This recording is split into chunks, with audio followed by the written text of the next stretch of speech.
In one of my favorite movies ever, a scoundrel, Dread Pirate Roberts, not that Dread Pirate Roberts, the other Dread Pirate Roberts, the real Dread Pirate Roberts.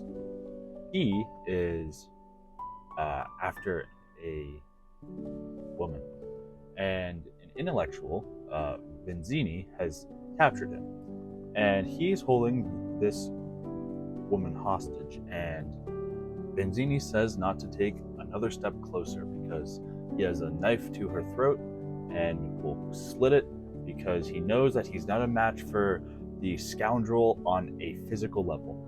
Now, he then boasts and says that he also knows that the scoundrel is not a match for him on an intellectual level because he is Dread Pirate Roberts. He is a brute. Dread Pirate Roberts then convinces him that he is and outsmarts and kills him. This, of course, is the infamous scene from The Princess Bride. But what does that have to do with what we're talking about tonight? Good evening, everyone. My name is WompCult, and tonight we will be talking about a brief history of chess boxing. What is chess boxing? Besides the most absurd sport you've ever heard that I love, it's something that's fantastic. It's wonderful. Chess boxing is exactly what it sounds like. It's regular boxing overlaid with having to play chess, and you can win both ways. If that sounds interesting to you, please feel free to stick around after this sponsor. Have you been watching the latest WompCult content and thought, oh wow, this guy really knows what he's talking about? I mean, surely my product would be perfectly placed in this video. Well, guess what? This is where your ad would be.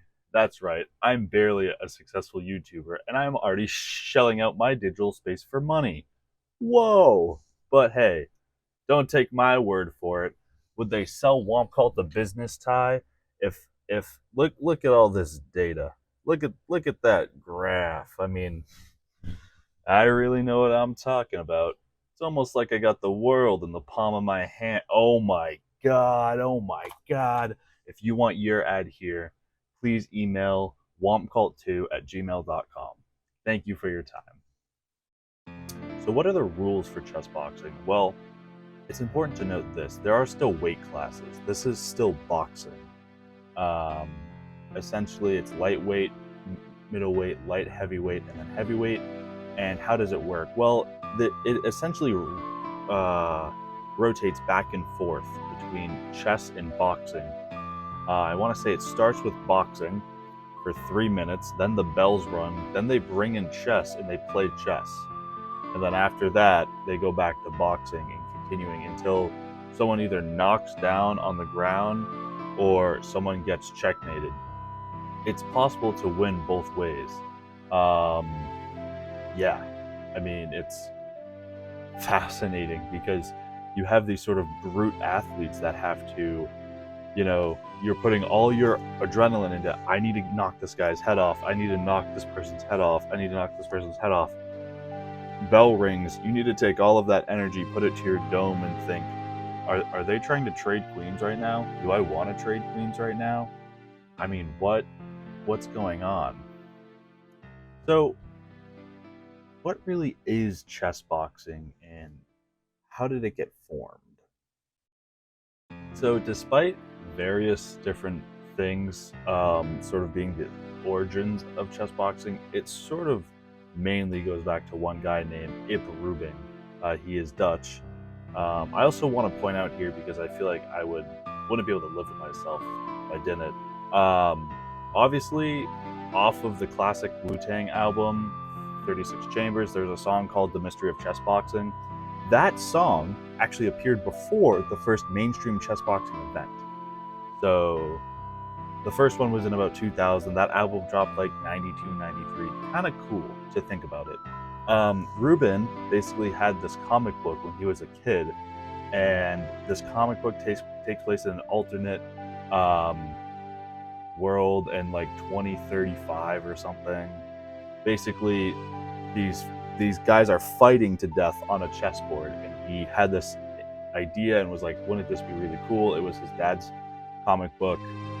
So that's sort of the history of it. And then he kind of was like, oh, this would be really funny to do as a thing, chess boxing, because it doesn't make sense, right? Because back they're the princess bride.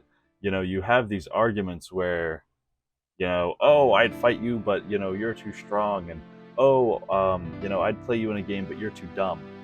And now there's the perfect thing for that, chess boxing, where you can kick someone's ass mentally and physically. It's wow, what a wondrous thing. Reading up on this makes me want to do it, until I realize, one, I'm not good at boxing, and two, I'm not even good at chess. One of the first weeks I was on internship, there's some guy with a chessboard, and I thought he was a hustler, but he wasn't. So I played him in a game of chess, and he also cheated and moved the things. Like, he moved the knight an extra square, but it was at a point where I was already losing, so I didn't bring it up. But I think he said he was from Albania, because I don't think he spoke a lot of English. Because we were trying to talk back and forth, because he thought I was a student where I work. I told him I wasn't. He was like, "Why are you here then?" I was like, "I work here." He was like, "Oh, what do you mean?" But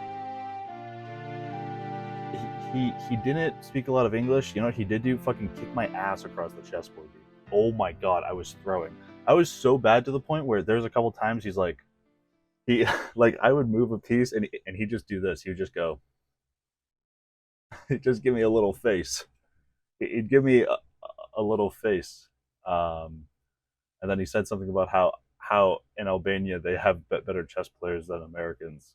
Like, after I lost, and I was like, yeah, I believe you. Good game. I was on my lunch break. It was awesome. But yeah, chess boxing is sort of the perfect thing for this. Also, Eep, as a guy, he is a performance artist. So this sort of is kind of right up his alley to make this into a thing. His career has sort of shifted because of this and its success. He used to be strictly a performance artist, to the point where there was one time he got arrested, was in a jester's uniform, and he has the moniker the Joker because of that. Like, from the Steve Miller song, man, only if I had my guitar.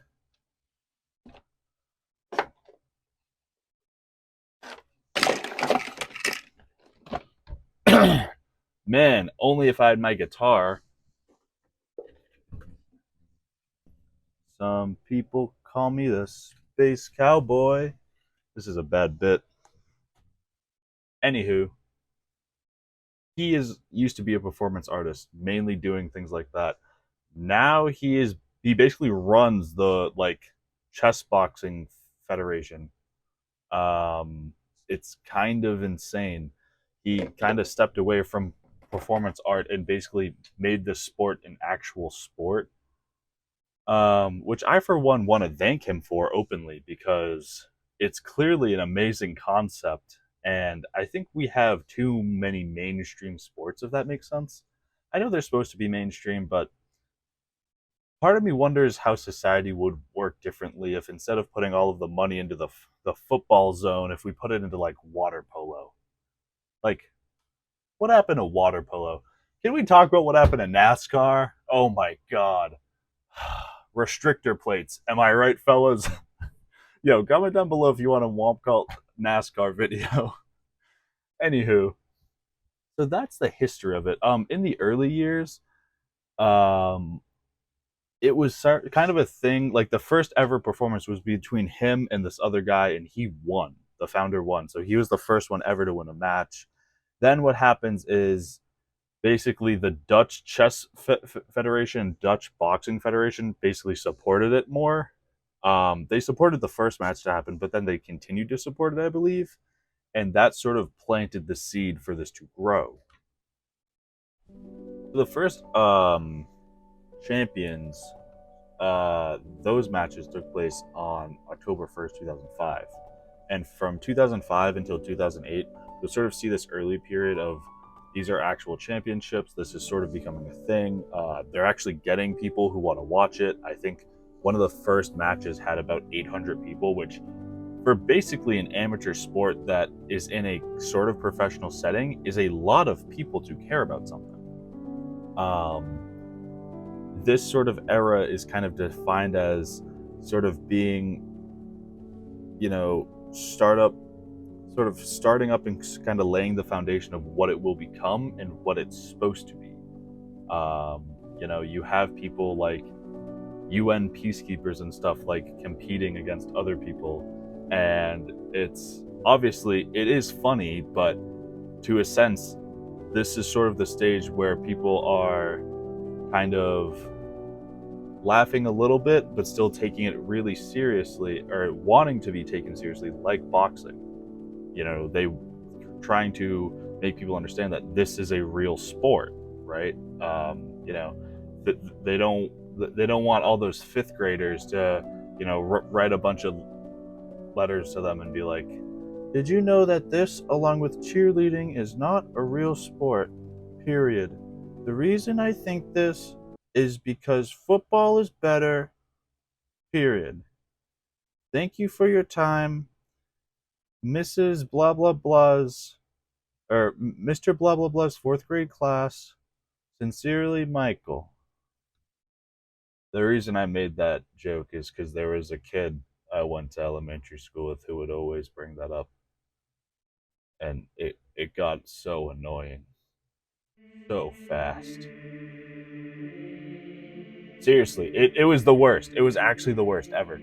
Um, After 2008 to 2011, that's more the growth period, right? So 2008 is kind of, you know, okay, this thing's been around for a while. Like, what's going on? What's happening, right?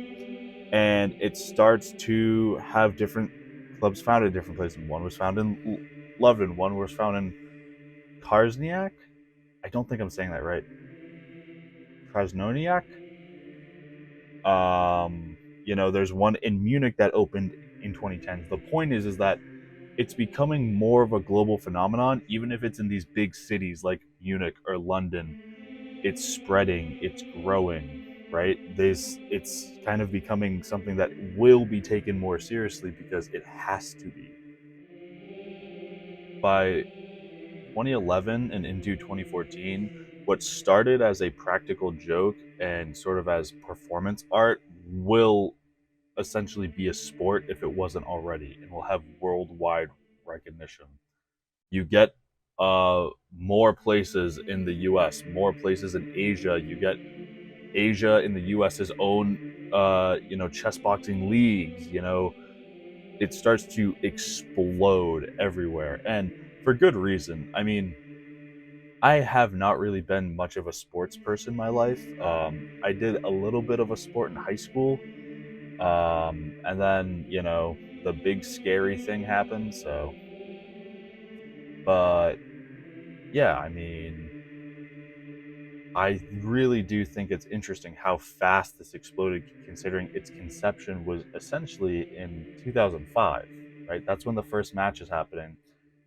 6 years later, you're having worldwide recognition. You're having different countries have different sort of, administrative bodies. That's insane.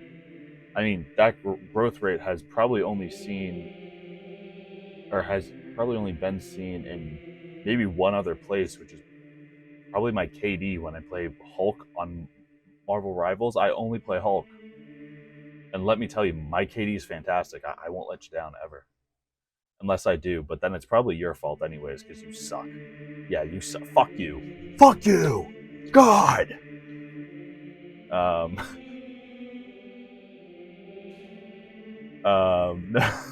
no, but I had a friend the other day. I remember I told that to one of my friends one time. He's like, "Oh, you're one of the guys who only plays Bruce Banner." Yeah, you would be. I feel like I got spit on. I feel like a large man leaned over me and spat a giant drop onto my head. Yeah, but basically, presently, the London Chess Boxing Club and these other clubs are doing it pretty well. Um, Obviously, there was a decline because of Big Scary Virus, but it looks like it's going well. It's still happening, which I think is kind of a telltale sign that if you ever do make a joke and want it to become something serious, I wonder what I could be referring to. That you should do it and you should sort of pursue these passions because you might regret it. If this performance artist never decided to make chess boxing, it wouldn't be a sport. And when's the last time you heard of someone inventing a new sport? I mean, that's kind of what one of those questions they teach you in middle school that's like impossible, where it's like, try to think of a new sport. You can't, sucker. Or like, and then you do, and it's just like a game. It's like two games mixed together, and they're like, that's just half of hockey and half of water polo. You play it on a shed roof? What do you call that? That's a stupid name. Yeah, guess you get to pass fifth grade, kid. That's what the American education system is like, by the way, for all of my viewers who aren't American. They don't get to experience it. We also go in every day, and they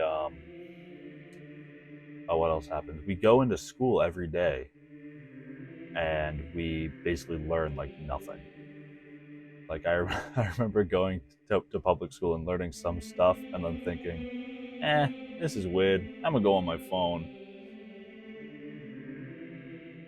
Guys, did I just out myself as a screenager? Anyways, you should pursue your passions, even if they will destroy you. If we're the sum, what's the cost, right? You can always make it something that is a joke into something serious, and it really is better to be laughed at than to be wrong. My name's WompCult, and I hope you have a great night.